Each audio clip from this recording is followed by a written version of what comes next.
ஆமாம், உன் பெயர் என்ன? சாரங்கபாணி. வேலையெல்லாம் முடித்துக் கொண்டுதான் வேலை பார்த்துக் கொண்டிருந்தாயா? இல்லை மன்னா, பார்த்துக் கொண்டிருந்தேன். காலையில் 9:10 வேலைக்கு வருவது, ஈட்டியை நீட்டி பிடித்தபடி சுவரோடு சுவராக பள்ளியை போல் ஒட்டி இருந்துவிட்டு மாலை 5 மணி ஆனவுடன் வீட்டுக்கு ஓடி விடுவது. இடையில் 1 மணி நேரம் உணவு விடுமுறை வேறு. 5 அறிவு ஜீவன் போல் உங்களுக்கெல்லாம் ஒரு வாழ்க்கை. கேட்டால் அரசாங்க உத்தியோகம் என்று வெளியே பீத்திக் கொள்வது. அல்லக்கை முண்டமே, ஒழுங்காய் வேலை பார்ப்பவர்கள் கூட உன்னை பார்த்து கெட்டு விடுவார்களா? மாதம் பிறந்தால் சம்பளம் வாங்குறாய் அல்லவா?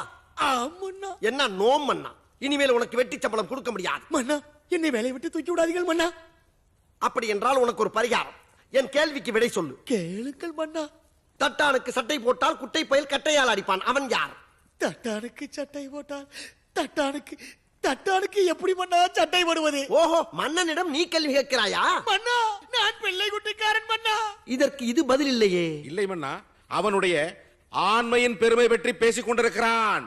புரியவில்லையே. பிள்ளை குட்டி பெற்றவனா? ஐயோ மன்னா, தட்டாம்பூச்சியை பத்திய பரம்பரைக்கே தெரியாது. எனக்கு ஒன்றுமே தெரியாது மன்னா. இவனை விட்டு விடுங்கள், அவனிடத்தில் கேட்போம். அடே, அங்கிருப்பவனே, உனக்கு தெரியுமா? அடே, உன்னைத்தானடா. அடே ஐயா, அரசனி முத்தா, காப்பாத்திட்டப்பா. உனக்கு தெரியுமா? சத்தியமா எனக்கு தெரியாது மன்னா.